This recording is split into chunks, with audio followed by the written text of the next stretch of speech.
Evening agenda देख रहे हैं आप और मैं हूं आपके साथ अवंतिका श्रीवास्तव। शुरुआत करेंगे बुलेटिन की भोपाल से मिल रही बड़ी खबर के साथ। सब्सिडी फर्जीवाड़े मामले में ईओडब्ल्यू की बड़ी कार्रवाई यहां देखने को मिल रही है। 5 व्यापारियों ने सरकार को चूना लगाया है। ईओडब्ल्यू ने 5 व्यापारियों के खिलाफ केस दर्ज कर लिया है। फर्जी बिल बनाकर 30 लाख रुपए का अनुदान लिया था। व्यापारियों ने 2 करोड़ के फर्जी बिल बनाए। फर्जी बिल के आधार पर सरकार से 30 लाख रुपए लिए। 3 कंपनियों ने मिलकर फर्जीवाड़ा किया था। आरोपियों की कांति वेबरेज नाम की कोल्ड ड्रिंक है और इस कंपनी में कोल्ड ड्रिंक बनाने का काम होता है। जो जमीन पर कंपनी बनी हुई है वो भी सरकारी अनुदान से ही प्राप्त है। कंपनी के कर्मचारी की शिकायत पर यह जांच शुरू हुई थी और अभी निष्कर्ष के 5 व्यापारी इसमें आरोपी पाए गए हैं। सब्सिडी फर्जीवाड़ा इसे लेकर ईओडब्ल्यू ने बड़ी कार्रवाई की है। 5 व्यापारियों का नाम इसमें उजागर हुआ है। साथ ही साथ मामला भी ईओडब्ल्यू की तरफ से दर्ज कर लिया गया है। फर्जी बिल बनाकर 30 लाख रुपए का अनुदान इस कंपनी ने लिया। कोल्ड ड्रिंक बनाने की कंपनी चल रही थी। जिस जमीन पर यह कंपनी चल रही थी वो भी सरकार की तरफ से अनुदान में पाई गई थी। फिलहाल 5 व्यापारियों का नाम इसमें उजागर हुआ है। सरकार से फर्जी बिल लगाकर अनुदान प्राप्त किया गया है। 5 व्यापारियों के खिलाफ केस दर्ज हो चुका है। 30 लाख का अनुदान फर्जी बिल बनाकर लिया है। 2 करोड़ के फर्जी बिल व्यापारियों ने पेश किए। सहयोगी जितेंद्र हमारे साथ लाइव जुड़ रहे हैं भोपाल से, उनका हम रुख कर लेते हैं। जितेंद्र, क्या कुछ खुलासे अभी तक और आगे क्या कुछ कार्रवाई हो सकती है इस पूरे मामले पर? देखिए, अगर बात करें तो ईओडब्ल्यू ने 5 जो है ठग व्यापारियों पर मामला दर्ज किया है। जो मंडीदीप पर इन्होंने एक ज़मीन बताई गई जिसमें बताया गया कि इन्हें एक व्यापार खोलना है, उद्योग डालना। हालांकि जो बात करें मध्य प्रदेश सरकार लगातार उद्योग व्यापार के लिए लोगों की मदद कर रही है, मगर इसका गलत फ़ायदा भी ठग उठा रहे हैं। इन लोगों ने जो है 5 व्यापारियों ने मिलकर एक फर्जी कंपनी बनाई और उस फर्जी कंपनी के नाम पर इन्होंने करोड़ों का टर्नओवर बताया। टर्नओवर के साथ साथ जो मंडीदीप में उद्योग व्यापार के लिए ज़मीन मिलती है उस ज़मीन को भी दर्शाया। 30 लाख का फर्जी बिल भी बना दिया गया जो उस कंपनी के नाम पर जाना था। तो जाहिर सी बात है, जब जांच हुई उसके बाद ये पता चला कि जो 5 व्यापारी हैं इन्होंने लोन लेने के लिए इस तरह का षड्यंत्र रचा है। तो 5 पर कार्रवाई की गई है। 5 मध्य प्रदेश के अलग अलग हिस्से से हैं, कोई रायसेन से, कोई अलग जगह से जो है ताल्लुक रखता है, मगर कह सकते हैं कि इस तरह से फर्जीवाड़ा किया जा रहा है जिसे ईओडब्ल्यू की टीम ने सुलझाया है। जितेंद्र, बड़ा खुलासा ईओडब्ल्यू की तरफ से हुआ है और अब आशंका मुझे लगता है इस ओर भी कि आगे अगर इस तरह से होता है तो बहुत बड़ा नुकसान सरकार के लिए भी हो सकता है। क्या कोई ऐसी प्रक्रिया जिसके तहत पहले से इसका पता लगाया जा सके? देखिए, अगर बात करें तो बैंक और जो सर्वेयर होते हैं उनकी मिलीभगत से इस तरह के घोटाले हो पाते हैं। जब टीम पहुंचती है, सर्वे करती है, तो जाहिर सी बात है प्राथमिक तौर पर जब सर्वे किया जाता है कि ज़मीन पर व्यापार डालना है वो ज़मीन है कि नहीं है, कागजों में ही अगर ज़मीन को साइन कर दिया जाए तो घोटाले होने की ज़्यादा संभावना बन जाती है। इस तरह जो बैंक का सर्वेयर होता है या बैंक के द्वारा जो व्यक्ति भेजा जाता है उसी की कहीं ना कहीं इसमें मिलीभगत होती है, जिसके चलते इस तरह के घोटाले हो पाते हैं। ठीक है, शुक्रिया आपका जितेंद्र इस पूरी जानकारी के लिए। तो आगे बढ़ते हैं और अब जिक्र करेंगे दमोह का, जहां रेप के आरोपी के घर को पुलिस ने बुलडोजर से ध्वस्त कर दिया। और खास बात इस कार्रवाई से जुड़ी है कि महिला पुलिसकर्मी इस बार मौके पर मौजूद थी। बुलडोजर चलाकर महिला पुलिसकर्मियों ने कार्रवाई को अंजाम दिया है। पुलिस ने महिला के हाथों में कमान देकर बदमाशों को साफ संदेश दिया है कि आधी आबादी को अबला ना समझें।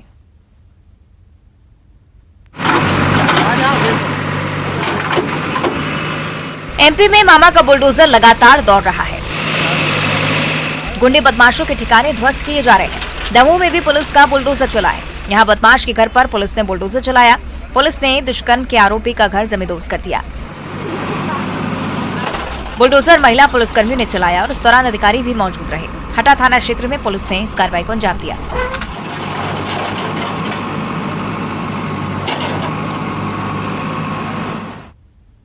तो देखिए, कार्रवाई की तस्वीरें आपको दिखा रहे हैं। महिला पुलिसकर्मियों के हाथों में इस बार जेसीबी की कमान थी। तस्वीरें आपको दिखा रहे हैं किस तरह से बुलडोजर पर बैठकर महिला पुलिसकर्मियों ने आरोपी के घर को ध्वस्त करने की कार्रवाई की है। सहयोगी शैलेंद्र हमारे साथ ज्यादा जानकारी के लिए जुड़ रहे हैं। शैलेंद्र, रेप का आरोप इस व्यक्ति पर था। महिला के खिलाफ जब यहां प्रताड़ना हुई तो महिलाओं ने भी सबक सिखाने की कोशिश की है। यही संदेश शायद ये तस्वीरें देती है। शैलेंद्र, बिल्कुल आपने ठीक कहा कि मध्य प्रदेश सरकार का या जो कहें शिवराज सिंह चौहान का बुलडोजर जो है वो अपराधियों को लगातार निस्तनाबूद करने में जुटा हुआ है। और ख़ासकर जब अपराधी महिला संबंधी अपराध का हो तो ऐसे में कार्रवाई और ज़्यादा कठोर हो जाती है, और वही इस मामले में भी देखने को मिल रही है। जिस तरीके से चूँकि महिला दिवस के दिन भी हमने देखा कि महिला ने जो मातृशक्ति है उन्होंने सीएम की सुरक्षा भी संभाली, कल भी सीएम ने तमाम जो सौगातें हैं वो महिलाओं को दी, और यही कारण है कि एक संदेश देने की दृष्टि से आज की जो पूरी कार्रवाई की गई है उसमें जो है वो महिलाओं को आगे किया गया। यानी जो अपराधी था उसने एक महिला के साथ अपराध किया था, और यही कारण है कि महिलाओं ने ही उनके घर, जो आरोपी है उसके घर को नेस्तनाबूद करने का काम किया है। तो शिवराज सरकार लगातार आरोपियों पर सख्ती दिखाती रहती है, और ऐसे में एक नए तरीके से ये पूरा घटनाक्रम किया गया। यानी जो आरोपी है उसके घर पर एक बुलडोजर चलाया गया, और वो भी महिलाओं के द्वारा। तो कहीं ना कहीं एक संदेश जो है वो अपराधियों को देने का प्रयास किया गया है कि महिलाएं बहुत सशक्त हैं, यदि आप उनके खिलाफ किसी तरह के किसी अपराध में संलिप्त होते हैं तो ये महिलाएं आपके घर को भी नस्तनाबूद कर सकती है। तो उसी दिशा में एक बड़ा कदम इसे कहा जा सकता है। जी निश्चित ही शैलेंद्र, कहीं ना कहीं महिला सशक्तिकरण से जुड़ा हुआ ये संदेश जरूर है, साथ ही साथ तस्वीरें इस बात को भी बयां करने के लिए काफी हैं कि जिस तरह से बुलडोजर की कार्रवाई प्रदेश में लगातार चल रही है, खौफ कहीं ना कहीं बदमाशों में आया है। ग्राफ की अगर बात की जाए अपराधों की, कहीं ना कहीं इस खौफ का असर देखने को मिला है। शैलेंद्र, देखिए बिल्कुल निश्चित तौर पर जब ये कार्रवाई शुरू की गई थी तब लोगों को ये उम्मीद नहीं थी कि ये कार्रवाई इतने आगे तक जाएगी। पहले ये माना जा रहा था कि इक्का दुक्का जगह ये कार्रवाई करके सरकार जो है वो मिसाल पेश करने का काम करेगी, लेकिन फिर लगातार ये देखने में आ रहा है, चाहे छोटे शहरों की बात हो या फिर बड़े शहरों की बात है, यदि कोई अपराधी अगर अपराध करता है और वो संगीन अपराध की श्रेणी में आता है तो उसके घर पर तत्काल प्रभाव से बुलडोजर चलाने का काम किया जाता है, चाहे वह अपराधी कितना ही बड़ा क्यों ना हो। ये लगातार देखने में आता है, और जिस तरीके से अपराधियों के घर जो है वो नष्ट किए जा रहे हैं, उसके बाद कहीं ना कहीं अपराधियों के मन में तो खौफ है ही है, उनके परिवार वालों के भी मन में खौफ रहता है, क्योंकि यदि परिवार का एक व्यक्ति कोई गलती करता है तो उसकी सज़ा जो है वो इस तरह से मिलती है कि पूरा का पूरा घर जो है उसका ध्वस्त कर दिया जाता है। तो ऐसे में जो परिवार वाले हैं वो भी डरने लगे, और वो अपने जो भी अपराधी है उसको भी समझाने का प्रयास करते हैं कि किसी तरह का कोई अपराध ना करे, क्योंकि यदि अपराध करेगा तो शिवराज का बुलडोजर जो है वो कभी भी उनके दरवाजे पहुंच सकता है। जी बिल्कुल, यानी किसी तरह का संदेश देती हुई तस्वीरें सामने आई हैं। शैलेंद्र, एक और बात का जिक्र करना बहुत ज्यादा जरूरी कि जिस व्यक्ति के खिलाफ, जिस आरोपी के खिलाफ ये कार्रवाई हुई है वो रेप का आरोपी था। इस तरह के संगीन जुर्म में कई बार देरी होती है फैसले आने में, और अगर इस दिशा में देखा जाए तो कहीं ना कहीं सरकार का भी दायित्व होता है कि उसी वक्त अंकुश लगाना, खौफ पैदा करना बदमाशों के मन में बहुत ज्यादा जरूरी है। कह सकते हैं कि इस तरह के संगीन अपराधों में अगर बुलडोजर कार्रवाई होती है तो अपराधों पर अंकुश पाया जा सकता है। शैलेंद्र, बिल्कुल निश्चित तौर पर जिस तरीके से अगर बात करें तो जिस तरीके से दुष्कर्म या फिर इस तरह की जो महिला संबंधी अपराध के जब मामले सामने आते हैं तो ये कोर्ट में काफ़ी लंबे समय तक चलते हैं, और ऐसे में बहुत आवश्यक हो जाता है कि जो आरोपी है उस पर कठोर कार्रवाई हो, क्योंकि कई ऐसे मामले अवंतिका हमने देखे हैं कि जब आरोपी बेल पर बाहर आता है तो वह जो पीड़ित महिला होती है, जो पीड़ित व्यक्ति, जो युवती होती है, उसको डराने धमकाने का काम भी किया जाता है, और कई बार उसको हॉस्टाइल कराने का भी प्रयास किया जाता है, बयान बदलने को लेकर भी तमाम तरह के दबाव जो है वो डाले जाते हैं। और ऐसे में बहुत आवश्यक हो जाता है कि जब आरोपी ने वो अपराध दर्ज किया और भले ही वो मामला कोर्ट में चल रहा है, लेकिन आरोपी पर सख्त से सख्त कार्रवाई हो, ताकि भविष्य में यदि वह किसी कारण से जेल से छूटकर आता है, बेल पर वापस आता है, तो वो महिलाओं को डराने धमकाने का काम ना करे। इस दिशा में एक महत्वपूर्ण ये कदम माना जाता है, और यही कारण है कि महिला संबंधी अपराध हों या फिर छोटे बच्चों से जुड़े हों या फिर जो संगीन अपराध की मैं बात करूं तो उन पर जो है शिवराज सरकार तत्काल बुलडोजर की कार्रवाई करने से बाज नहीं आती, और उसी का कारण है कि मध्य प्रदेश में अपराधों में थोड़ी सी कमी देखने को भी मिल रही है। जी, शुक्रिया आपका शैलेंद्र इस पूरी चर्चा के लिए। अब देखना होगा आगे कितना असर इस कार्रवाई का देखने को मिलता है। आगे बढ़ते बात करेंगे खरगोन की 10वीं की परीक्षा में नकल को लेकर एक बड़ा एक्शन यहां पर देखने को मिल रहा है। नकल कराने वाले 22 शिक्षकों पर गाज गिरी है। केंद्र अध्यक्ष और सहायक केंद्र अध्यक्ष को भी निलंबित कर दिया गया है। 5 संविदा शिक्षकों की सेवा समाप्त कर दी गई है। इसके आदेश सहायक आयुक्त ने जारी किए हैं। 7 मार्च को 10वीं का सामाजिक विज्ञान का पेपर था और उसी दौरान नकल का खेल चल रहा था, जिसका खुलासा बाद में हुआ, और अब तत्काल कार्रवाई इस खुलासे के बाद हुई है। तो खरगोन की हम बात करें, 10वीं के पेपर में नकल कराई जा रही थी और इसी खेल के खिलाफ ये एक्शन आयुक्त की तरफ से आदेश जारी हुए हैं। संविदा शिक्षकों की सेवा समाप्त की गई है। 22 शिक्षक ऐसे हैं जिन पर गाजगिरी है। साथ ही साथ केंद्र अध्यक्ष और सहायक केंद्र अध्यक्ष भी निलंबित किए जा चुके हैं। सहयोगी आशुतोष हमारे साथ ज्यादा जानकारी के लिए जुड़ रहे हैं। आशुतोष, पूरा मामला सबसे पहले विस्तार से समझाइए, क्या कुछ चल रहा था वहां पर?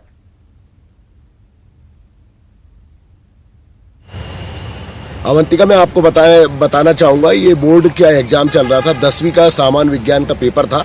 7 मार्च को यहाँ दूरस्थ आदिवासी अंचल का एक परीक्षा केंद्र सिरवेल में परीक्षा चल रही थी। इस दौरान वहाँ पे नकल का एक रैकेट का पर्दाफाश प्रशासन के द्वारा किया गया। पूरे मामले में मैं बताना चाहूंगा, कलेक्टर जो शिवराज सिंह वर्मा है, इनको जानकारी मिली थी कि सिरवेल में नकल कराई जा रही है। वह उसके बाद उन्होंने एसडीएम की अध्यक्षता में एक कमेटी का गठन किया था और 7 मार्च को एसडीएम की अगुवाई में, जिसमें शिक्षा विभाग, आदिवासी विकास विभाग, पुलिस, ये सभी लोग गए थे और उस दौरान 9 लोगों को, जिसमें 8 जो है शिक्षक थे, जिसमें वो संविदा शिक्षक भी थे, इन लोगों को सबको पुलिस ने हिरासत में लिया था। परीक्षा अधिनियम के तहत इनके खिलाफ एफआईआर भी जो है भगवानपुरा थाना, जो सिरवेल पुलिस चौकी लगती है, उसमें एफआईआर दर्ज कराई गई थी। और जांच के बाद कलेक्टर के निर्देश पे, कल होली का अवकाश था, उसके बावजूद भी देर रात एक आदेश जारी हुआ, जिसमें 22 शिक्षकों पे गाज गिरी है। बड़ी कार्रवाई है,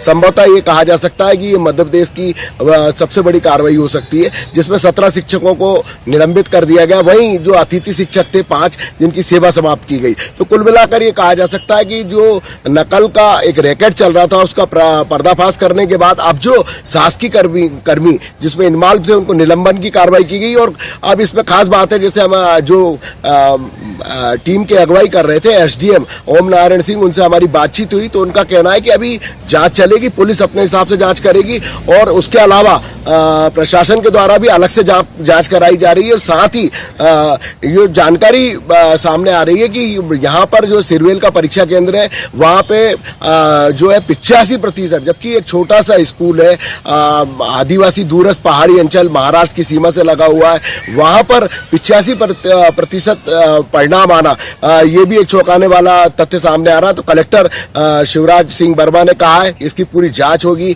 और एसपी धर्मवीर सिंह का भी कहना है कि जो नकल करते हैं और इस प्रकार का गिरोह या रैकेट चलाते हैं, उनको नहीं छोड़ा जाएगा, उनको नहीं बख्शा जाएगा। जो भी वैधानिक कार्रवाई होती है, कड़ी से कड़ी वैधानिक कार्रवाई उन पे की जाएगी। अवंतिका, बिल्कुल आशुतोष, अगर खरगोन में नकल के खिलाफ सख्त कार्रवाई हुई है तो बहुत जरूरी हो जाता है कि इस दौरान हम मध्य प्रदेश के अन्य जिलों की भी बात करें। भिंड, मुरैना, सागर, कई ऐसे जिले हैं जहां से इस तरह की बातें सामने आ चुकी है, लेकिन मुझे लगता है खरगोन में ही पहली बार ऐसा हुआ होगा कि 22 शिक्षक यहां पर निलंबित किए जा चुके हैं। यानी कि अगर सख्ती बरती जाए तो इस तरह की घटनाओं पर अंकुश पाया जा सकता है। आशुतोष, बिल्कुल अवंतिका, आप सही बोल रहे हैं कि जिस प्रकार से प्रशासन ने ये बड़ी कार्रवाई की है, विशेष रूप से कलेक्टर जो है, नवगत कलेक्टर शिवराज सिंह वर्मा, उन्होंने इस मामले को पूरे गंभीरता से लिया। जब उनको 7 मार्च को सूचना मिलती, 6 मार्च को उनको सूचना मिलती है कि सिरवेल एक परीक्षा केंद्र जहाँ पे नकल चल रही है, और इसमें खास बात उनको जो जानकारी आई है कि ठेका पद्धति से नकल कराई जाती, मतलब पास कराने का ठेका दिया जाता। तो उसके बाद उन्होंने बड़े गंभीरता से इस मामले को लिया और खरगोन के जो एसडीएम है ओम नारायण सिंह, उनको उनके अध्यक्षता में एक टीम का गठन किया और रातों रात एक टीम बनाई गई। और सुबह जो है टीम, जो आदिवासी दूरस्थ इलाका है, वहां पर टीम जो है निजी वाहनों से, मतलब जो टीम थी वो स्कूल भी जो है पैदल पहुंची है, क्योंकि वहां पर क्या है कि जो रैकेट पकड़ा गया तो रैकेट को अनुमान ही नहीं था, कोई सरकारी वाहन पहले लेके नहीं गए और वहां टीम अचानक पहुंचती है तो पैदल खेत से होते हुए स्कूल पहुंची है। और स्कूल पहुंचने के बाद उन्होंने एक स्कूल के पास ही एक जो कमरा था, जिसमें बड़ी मात्रा में मतलब नकल तैयार की जा रही थी, परीक्षा को लेकर जो परीक्षार्थियों को नकल दी जानी था, उसको लेकर वहां पे उन्होंने पर्दाफाश किया। 9 लोगों को मौके पर ही उन्होंने हिरासत में लिया था और उसके खिलाफ उनने एफआईआर भी दर्ज कराई है। तो ये कहा जा सकता है कि जिस प्रकार से खरगोन में जिला प्रशासन के द्वारा ये कार्रवाई की गई है, संभवतः ये बहुत बड़ी प्रदेश की बड़ी कार्रवाई है और नकल पे नकेल कसने को लेकर जो शासन की मंशा है, उस शासन की मंशा को प्रशासन ने या फलीभूति उसको कारगर करने में साबित हुआ है। अवंतिका, निश्चित ही बहुत शुक्रिया आपका आशुतोष इस पूरी चर्चा के लिए। यानी कि मान सकते हैं खरगोन की कार्रवाई एक नजीर साबित हो सकती है अन्य जिलों के लिए भी। आगे बढ़ते हैं और अब बात करते हैं राजधानी रायपुर की, जहां की तस्वीरों को देखकर आप कहेंगे कि आखिर छत्तीसगढ़ की राजधानी में हो क्या रहा है, आखिर रायपुर के युवाओं को हो क्या गया है। जिधर देखिए वहां मारपीट की तस्वीरें दिखाई देती हैं। पहली तस्वीर आपको दिखा देते हैं राजधानी के उरला के बिरगांव की, जहां पर सरेआम गुंडागर्दी मचाई जा रही है। बिरगांव के पाठक गली इलाके में बाइक सवार 3 बदमाशों ने युवक को चाकू और तलवार लेकर दौड़ाया। युवक ने घर में घुसकर अपनी जान बचाई है। बाइक सवार 3 बदमाशों का वीडियो भी लगातार वायरल हो रहा है। दूसरी तस्वीर आपकी टीवी स्क्रीन पर, जहां माना कैंप इलाके की ये तस्वीर बताई जा रही है। दो गुटों के बीच जमकर मारपीट हुई। मामला वार्ड नंबर 7 का। धारदार हथियार से एक युवक पर हमला किया गया। तीसरी तस्वीर कुशाभाऊ ठाकरे आवासीय परिसर की, जहां घर का दरवाजा तोड़कर महिलाओं से जमकर मारपीट की गई। पुलिस ने मामूली धाराओं में फिलहाल इस मामले को दर्ज किया है, लेकिन सभी आरोपी इस घटना से जुड़े हुए, इन घटनाओं से जुड़े हुए अभी भी फरार हैं।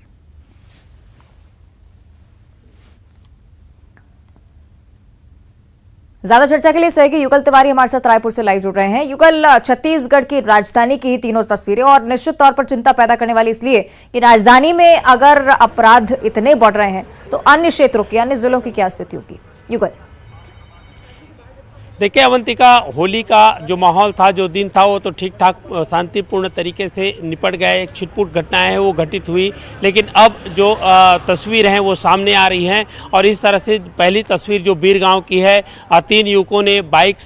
तीन बाइक सवार युवकों ने तलवार और चाकू लेकर के एक युवक को दौड़ाया और जमकर वहां पर आतंक मचाने का कोशिश किया। हालांकि उरला पुलिस ने इन दोनों आरोपियों को अब गिरफ्तार कर लिया है। इसी तरह एक जो न्यू राजेंद्र नगर थाना क्षेत्र के कुशाभाऊ ठाकरे आवासीय परिसर है, वहां पर एक घर में घुस करके, मकान में घुस कर से महिला से मारपीट की गई है। उसकी तस्वीर है, उसकी जो सीसीटीवी फुटेज है वो जमकर भी वायरल हो रहा है। और वहां के जो स्थानीय लोग हैं इसलिए नाराज हैं क्योंकि मामूली धाराओं के तहत आरोपियों पर कार्रवाई की गई है और मामूली धाराओं के तहत अपराध दर्ज किया गया है। सभी इस मामले के जो आरोपी हैं वो फरार है। और तीसरी जो तस्वीर है, दो गुटों में जमकर जो हंगामा हुआ, मारपीट हुआ। आम जो रास्ता है, रोड है, वहाँ पर हंगामा मचाते हुए मारपीट की, गाली गलौज की। और ये तस्वीर है गली नंबर 7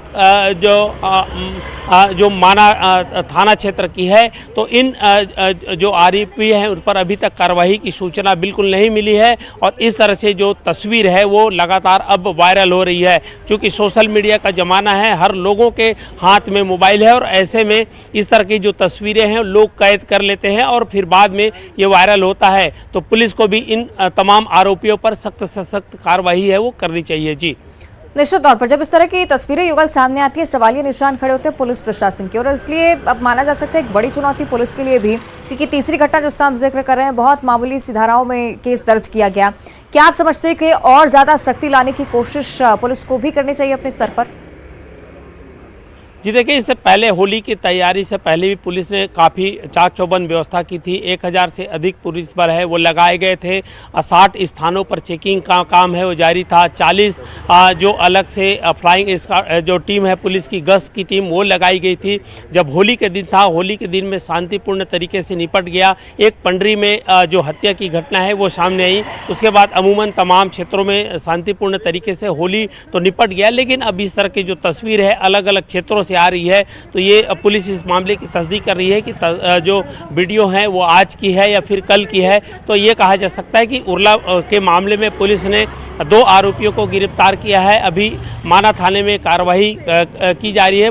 जो वीडियो सामने आया है उसे तस्दीक पुलिस कर रही है। और साथ ही साथ राजेंद्र नगर थाना क्षेत्र में जो मामला दर्ज हुआ है उसमें भी आरोपी के खिलाफ मामला दर्ज किया गया है। लेकिन आरोप ये लग रहे हैं कि कम जो मामूली धाराओं के तहत उन पर मामला दर्ज किया गया है। ऐसे में पुलिस को सख्त की जरूरत है और ऐसे जो लोग, जो गुंडे बदमाश हैं या आतंक मचाने का प्रयास कर रहे हैं, उन पर कार्रवाई करने की जरूरत है। जी ठीक है, उम्मीद अब युगल यही कि सख्त से सख्त कार्रवाई पुलिस की तरफ से की जाएगी। शुक्रिया आपका इस जानकारी के लिए, और इसी के साथ इवनिंग एजेंडा में इतना ही। देखते रहिए न्यूज़ 18।